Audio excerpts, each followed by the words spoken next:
Taylor Swift has a new album out titled Red, Taylor's Version, and to accompany her song All Too Well, she's written and directed her own short film.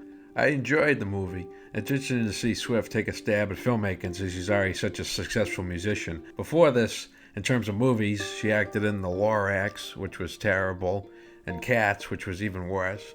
But I'm happy to say All Too Well is well done, pardon the repetition, and it's cool how the piece functions as both a little movie and a music video.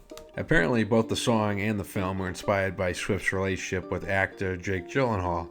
As illustrated in both pieces, the short-lived romance was passionate but ultimately tumultuous. Hearing that Gyllenhaal isn't the greatest boyfriend isn't too surprising because we know he hangs out with a giant rabbit, got obsessed with a serial killer, and he even records people as they die. But in all seriousness, I do appreciate how Taylor Swift dissects her experiences with heartbreak and adapts them thoughtfully through her art.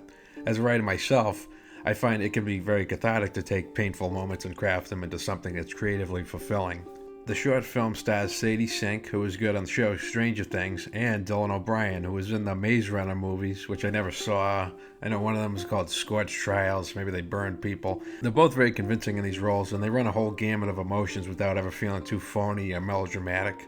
There's only one big dialogue scene in the whole thing, which I think works in the film's favor since so much of the story beyond that is told through the song and the visuals. A standout sequence is when the girlfriend character wanders around at a dinner party in anguish, and Swift's visceral lyrics really convey all the turmoil she's experiencing.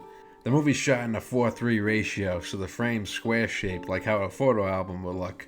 Zack Snyder's Justice League from this year was also framed this way, but I prefer this movie because it's more coherent and 16 times shorter. So yeah, if you're a Taylor Swift fan, I'd recommend checking out this movie. Thumbs up.